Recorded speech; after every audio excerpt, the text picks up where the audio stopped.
बिस्मिल्लाहिर्रहमानिर्रहीम। अस्सलामुअलैकुम। आज हम स्टैटिस्टिक्स एंड प्रोबेबिलिटी की लेक्चर नंबर 5 डिस्कस करेंगे। टॉपिक है frequency polygon. Frequency polygon is obtained by plotting the class frequency against the midpoint of the classes। पिछले लेक्चर में जो एग्ज़ाम्पल हमने ली थी माइलेज कार रेटिंग्स की, जो एग्ज़ाम्पल थी, डेटा थी, उसी एग्ज़ाम्पल को मैंने यहाँ लिख के है क्लास बाउंड्रीज़। अच्छा, क्लास बाउंड्रीज़, अगर आपको क्लास बाउंड्रीज़ बनाने में डिफ़िकल्टीज़ हो तो आप पिछले लेक्चर देख सकते हैं इसके लिए कि क्लास बाउंड्रीज़ हम किस तरह बनाते हैं।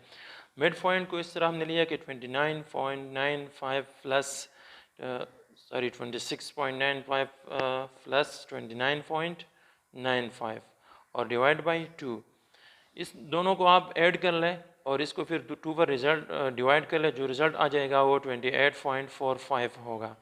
फिर इसी तरह 29.95 प्लस 32.95 डिवाइड बाई 2, इससे 31.45 आ जाएगा। तो यहाँ पर ये मिड पॉइंट यहाँ तक सब मालूम करें। इसके बाद इसकी फ्रीक्वेंसी जो है वो भी इस एग्जांपल से हमने ली है। इसकी फ्रीक्वेंसी, इस क्लास की फ्रीक्वेंसी 0 है, इस लास्ट क्लास की भी 0 है, क्योंकि हमने फर्स्ट और लास्ट में एक क्लास अपनी तरफ से ऐड किया है। और ये बाकी जो फ्रीक्वेंसी यहाँ पर 2 है, 4, 14, 8, 2। और नेक्स्ट यहाँ पर ये एक्स एक्सिस ये माइल्स पर गैलन है, इसकी 28.45 की फ्रीक्वेंसी क्या है, 0 है। तो इसको हम यहाँ पर 0 पर इसी अपनी जगह पर प्लॉट करेंगे। और दूसरा जो है 31.45, इसकी फ्रीक्वेंसी 2 है, तो इसको यहाँ 2 के अगेंस्ट सामने यहाँ पर प्लॉट कर लेते हैं। नेक्स्ट क्लास की फ्रीक्वेंसी क्या है, 34.45, यहाँ पर इसकी फ्रीक्वेंसी 4 है, तो इसको यहाँ पर 4 यहाँ पर है, तो 4 के सामने यहाँ पर इस क्लास मिड पॉइंट के सामने।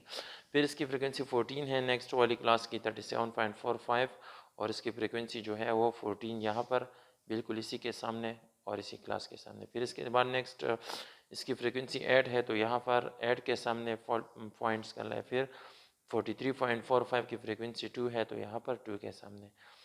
ये पॉइंट्स फिर मिलाइए एक दूसरे से। इसी तरह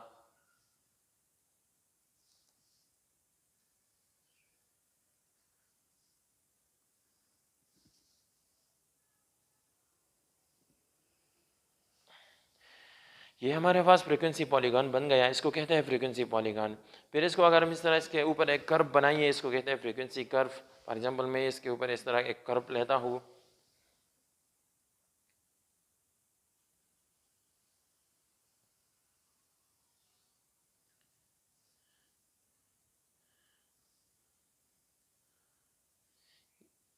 ये कर्व जो है इसको फिर हम कहते हैं फ्रीक्वेंसी कर्व। तो फ्रीक्वेंसी पॉलीगॉन और फ्रीक्वेंसी कर्व के बाद अब हम डिस्कस करते हैं types of frequency curve. Various types of frequency curves में हमारे पास जो है सिमेट्रिक फ्रीक्वेंसी कर्व है, the moderately skewed frequency curve है, और एक्सट्रीमली स्क्यूड फ्रीक्वेंसी कर्व है, और यू शेप्ड फ्रीक्वेंसी कर्व है। जो फर्स्ट है सिमेट्रिकल फ्रीक्वेंसी कर्व, इसको हम सिमेट्रिक कर्व भी कहते हैं। ये इस तरह कर्व होता है जो जब हम इसके दरमियान में सेंटर में एक लाइन ड्रॉ करें, जिस तरह मैं एक लाइन ड्रॉ कर लेता हूँ, वर्टिकल लाइन, तो इसकी जो लेफ़्ट और राइट साइड जो दोनों शक्ल बनती है ये बिल्कुल सेम रहेगी। यानी ये वाला लेफ्ट राइट साइड और लेफ्ट साइड जो है बिल्कुल सेम रहेगी। इसको हम कहते हैं सिमेट्रिक कर्व। जो दूसरा है मॉडरेटली, इसमें द पॉजिटिवली स्क्यूब्ड है और एक नेगेटिवली है, दो है। तो पॉजिटिवली स्क्यूब्ड इस कर्व को कहते हैं जिसकी whose right tail is longer than left। यानी यहाँ पर इसी तरह जो लेफ्ट टेल है, इस राइट टेल जो है, राइट टेल इससे लॉन्गर होगा लेफ्ट से। और इसके अपोजिट द नेगेटिवली स्क्यूब्ड कर्व जो है इसकी अपोजिट है, whose left tail is longer than the right tail। यहाँ पर इसकी लेफ्ट टेल जो है ये लॉन्गर है राइट टेल से। तो ये दोनों जो है ये मॉडरेटली में आते हैं। फिर इसके बाद जो थर्ड नंबर है the extremely skewed frequency curve है, और एक्सट्रीमली स्क्यूड फ्रीक्वेंसी कर्व में एक जो है ना वो नेगेटिवली स्क्यूड है।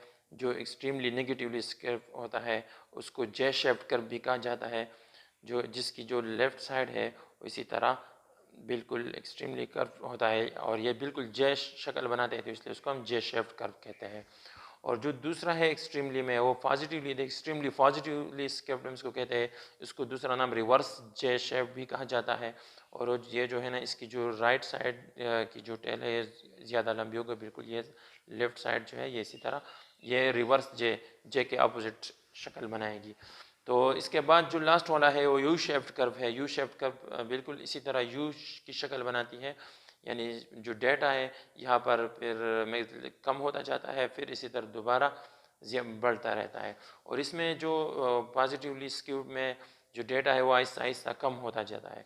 और यहाँ पर जो negatively skewed extremely negatively skewed है इसमें डेटा आहिस्ता आहिस्ता इस तरह बढ़ जाता है। तो इसकी जो ग्राफ है कुछ इस तरह शक्ल बनाती है। अच्छा, ये थी हमारे पास फ्रीक्वेंसी पॉलीगॉन और फ्रीक्वेंसी कर्व की कुछ शॉर्ट डिफिनीशंस और शॉर्ट डायग्राम्स थे। बिल्कुल सिंपल और बेसिक्स बातें बताई हमने। तो थैंक्स फॉर वाचिंग। इंशाल्लाह बाकी नेक्स्ट लेक्चर में डिस्कस करेंगे। अल्लाह हाफिज़।